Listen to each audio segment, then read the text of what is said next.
Hello everyone, welcome back to my channel Ratna Mondal. তোমরা সকলে কেমন আছো অবশ্যই কমেন্টে জানিও। আমি তো খুব ভালো আছি। আমার নতুন একটা ভিডিওতে সবাইকে জানাচ্ছি অনেকটা পরিমাণ ওয়েলকাম। আর আজকে যেহেতু আমি যাচ্ছি মাকে বরণ করতে, মানে মাকে বরণ করতে বলতে তোমরা তো সবাই জানো কালী পুজো চলে গেছে, বাট আমার ভিডিওটা দিতে একটু লেট হচ্ছে, কিছু করার নেই। কিছুদিন প্রচণ্ড ব্যস্ত ছিলাম, যে কারণে কিন্তু ভিডিওগুলো এডিটিং করতে একটু লেট হয়ে গেল। তো এটাই কিন্তু একদিক দিয়ে মজা, পুজো চলে যাওয়ার পরেও আমরা পুজোর ভিডিওর সঙ্গে অ্যাক্টিভ থাকি, এইটাই অনেক কিছু। আমার সঙ্গে আমার ভাগ্নি যাচ্ছিল, কারণ ক্যামেরাটা কিন্তু এই কদিন ধরে ওই হ্যান্ডেল করেছে, প্রত্যেকটা ভিডিও কিন্তু সব ও করেছে, খুব সুন্দর করেছে।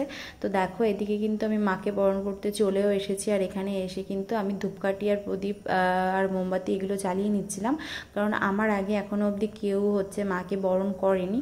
আর তোমরা যারা বলো যে অবিবাহিত মেয়েরা মাকে বরণ করতে পারে না, মাকে টাচ করতে পারে না, এইসব নিয়ম নেই, এইসব করা উচিত না, আমি তাদের একটা কথাই বলতে চাই, মাকে মন থেকে অঞ্জলি যখন দিতে পারি মাকে বরণও করতে পারি। হ্যাঁ, হয়তো আমার বিয়ে আজ হয়নি কাল হবে, বাট সেটা দিস ইজ নট ম্যাটার। মা বলেনি বিবাহিত মেয়ে ছাড়া কেউ বরণ করতে পারবে না, বা বিবাহিত মেয়েই লাগবে বরণ করতে গেলে, এরকম কোনো রিচুয়ালস আমার তো জানা নেই।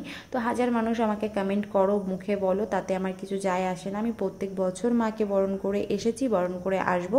তাতে যদি তোমাদের পছন্দ না হয় আমার ভিডিও দেখো না, অথবা তোমাদের যদি ভালো না লাগে আমাকে বলতে এসো না। আমি শুধু তোমাদের দিয়ে না, আমি আমার চারিপাশের লোকদের দিয়েও কথাটা বলতে চাইলাম।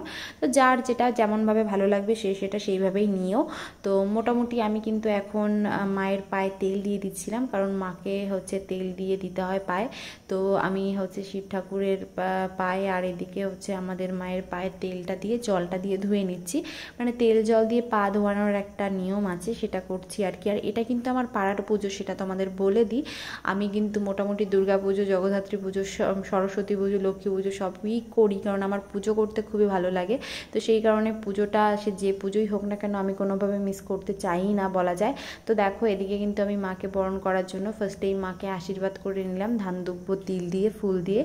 আর এইদিকে আমি যেটা করছি সেটা প্রদীপের না, মানে নাসাটা ডুবে যাচ্ছিল আর কি।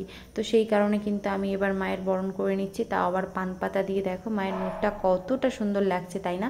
মায়ের নাকেরটা না খুলে গেছিলো, একদিক দিয়ে খারাপও লাগছিল যে আবারও একটা বছরের অপেক্ষা আমাদের করতে হবে, একটা বছর পর আবার আমরা মাকে পাবো আর কি।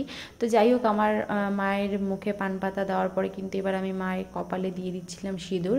কি জানি সিঁদুরটা একটু ভালো ছিল না, যে কারণে সিঁদুরটা লাগছিলই না, খুব কষ্ট করে আমি কিন্তু দিয়েছি। আর মাকে কিন্তু ফার্স্ট আমি মুখে সিঁদুর দিলাম, এদিকে কিন্তু শিবকেও দিচ্ছি, শুধু আমাদের ভোলে বাবা আর কি, শুধু মা কালীকে তো দিলে হবে না, তাকেও দিতে হবে। এবার আমি হাতটা মুছে নিলাম, আমার হাতে প্রচণ্ড সিঁদুর লেগেছিল, যে কারণে কোনোভাবে আমি মিষ্টিটা ধরতে পারছিলাম না। তো এদিকে আমি ছানা নিয়ে এসি, কারণ ছানা দিয়ে না ভোগ আমি দিতে পছন্দ করি। তো সেই কারণে মাকে মিষ্টিমুখ করিয়ে জল দিয়ে দিলাম। এবার কিন্তু মায়ের কাছে মন ভরে মাকে ডাকছি যে আর কিছুদিন মা তুমি থেকে গিয়ে যেতে পারতে। তো সত্যি যদি আর কিছুদিন থাকা যেত তাহলে হয়তো মাও চাইতো, মায়েরও কষ্ট হয় আমাদের সবাইকে ছেড়ে চলে যেতে। তো তারপর যেটা আমার কাজ সেটা ফটো সেকশন করা। আমি শাড়ি পরেছি, ফটো সেকশন করবো, এটা হতেই পারে না। সবাই মিলে মুখে সিঁদুর ফিঁদুর মাখিয়ে দেয়, তো মুখের অবস্থা কিন্তু এরকম ছিল। আর আমার পিছনে একজন শুয়ে রয়েছে, this is very very very bad. তো শুয়ে থাকতে থাকতে দেখি এদিকে নাচন কোদন শুরু করে দিয়েছে। আমাদের পাড়ায় গান হবে আর ছেলে ফেলে চ্যাংড়া ব্যাংড়া মেয়েরা নাচবে না, এটা হতেই পারে না, পুরো ভাংড়া ডান্স দিচ্ছে। হ্যাঁ হ্যাঁ, রুকো যারা সবার করো, ধাক্কা বুক্কি নেই, মেরে নাচ ভি আপ দেখোগে। এখনও তো পিকচার বাকি আছে, সবে তো শুরু। দেখো কি নাচটাই না দিচ্ছে এরা, মানে কি বলবো, গান একবার হলেই হয় এদের, কিন্তু নাচন কোদন শেষ হয় না, গান হলেই নাচবে। মানে সে তুমি যে গান বাজাও, এদের ধারে যদি ডাঙ্কা নিয়ে আসো না, ডাঙ্কা বাজায় দিলে ওরা তাতেও নিচে ফায়ার করে দেবে, এরকম একটা ব্যাপার। তো ভালোই লাগে প্রত্যেক বছর একটা দিন, এই বিসর্জনের দিনটা সবাই একটু মনে রাখে, সেইভাবেই কাটাতে হয়। যদিও এখন না সেরকমভাবে মজা হয় না, আগে প্রচণ্ড পরিমাণ মজা হতো, এখন অতটা মজা হয় না, মানে হয়ই না বলা যায়। আর দেখো ময়দানে কিন্তু আমিও নেমে পড়েছি, আর নেমে কিন্তু আমিও নাচন কোদন শুরু করে দিয়েছি। যদিও সেরকম ভালো নাচতে পারি না, বা ভালো গান না চালালে আমার হয় না। আমার নাচের মধ্যে কী জানো, মানে নাচ করবো কি, এ আমারে ডাকে, ও আমারে ডাকে, এর সাথে কথা বলি, কে কি দেখলো কি বললো, এইসব নিয়েই আমার কাজ। কাজ, মানে এইসব করতে করতে আমার দিন কেটে যায় আর কি। নাচ করার টাইম পাই না আর কি। তো দেখো এদিকে কিন্তু কি এসব বলছিলাম ভগবানই জানে, গরমও লাগছিল। আর এখানে দেখতেই পারছো কেউ কিন্তু শাড়ি পরা নেই, আমি ডাইরেক্ট শাড়ি পরে নেমে গেছি, কারণ সেই সকালে মাকে বরণ যখন করেছিলাম তখনই শাড়িটা পরেছিলাম, আর কিন্তু আমি শাড়ি খুলিনি। আর এখন আপাতত শাড়িটা খুলবও না, এইভাবেই থাকবে।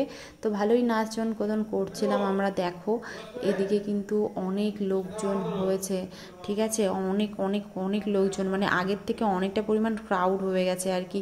তো এইভাবেই আমরা অনেক সুন্দর নাচ করছিলাম, অনেক এনজয় করছিলাম। এই মুহূর্তে কিন্তু গানও, মানে একটার পর একটা গান চালানো হচ্ছে। এবার কোন কোন গান চালানো হচ্ছে আমি নিজেই জানি না। আর আমি এখানটায় একটা কারণেই গান অ্যাড করিনি, কারণ গান যদি অ্যাড করা হয় তাহলে এখানে কপিরাইট ক্লেম চলে আসবে, যেটা কিনা আমার আগে একবার হয়ে গেছে, যে কারণে সেই ভিডিওটা আবারও করতে হয়েছে।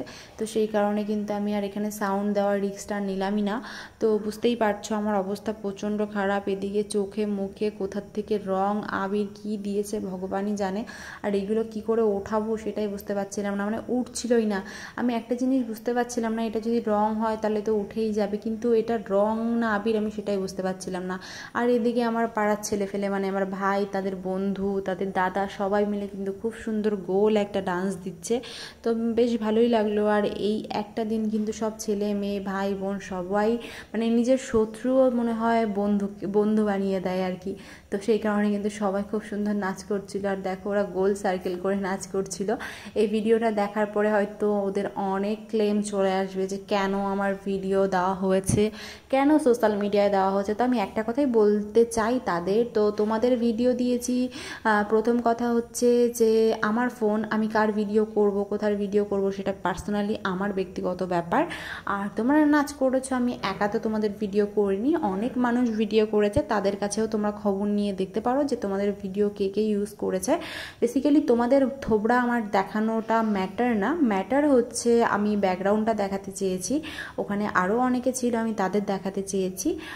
তো যাদের আমার ভিডিও নিয়ে প্রবলেম তারা অবশ্যই একটা করে আমাকে কমেন্ট করে যেও, মানে এই নাচের ভিডিওতে যাদের প্রবলেম। আর যদি আরও বেশি প্রবলেম হয়ে থাকে তাহলে আমার ভিডিও দেখো না, দিস ইজ নট ফেয়ার। তোমাকে ঠেলে গুতিয়ে বলছি না আমার ভিডিও দেখো। তো তারপরে আমাদের এখানে হয়ে গেল একটা মজার ঘটনা, সেটা হচ্ছে সব দাদারা, মানে আমাদের পাড়ার এই যে বড়দা ছোটদা মেজদা সবাই মিলে কিন্তু এখানে এখন পুজো করবে। সেই পুজোর রিজনটা কী জানো তো? সেই পুজোর রিজনটা হচ্ছে এখন ঠাকুর বিসর্জন দেওয়া যাবে না, ঠাকুর বিসর্জনের সময় চলে এসছে, বাট তারপরেও এখন ঠাকুর বিসর্জন দেওয়া হবে না, কারণ এখন পুজো করবে। আমাদের পণ্ডিত এসেছে এক একজন, তো এই এক একজন পণ্ডিত কিন্তু এখন পুজো করবে। তো জানি না তারা, এই পণ্ডিতরা আমার ভিডিওটা দেখবে কি দেখবে না। তাদের কাছে একটাই আমার কথা বলার, যে এবার থেকে আমার বাড়িতে কোনো পুজো হলে আমি কিন্তু এদের দিয়েই পুজো করাবো।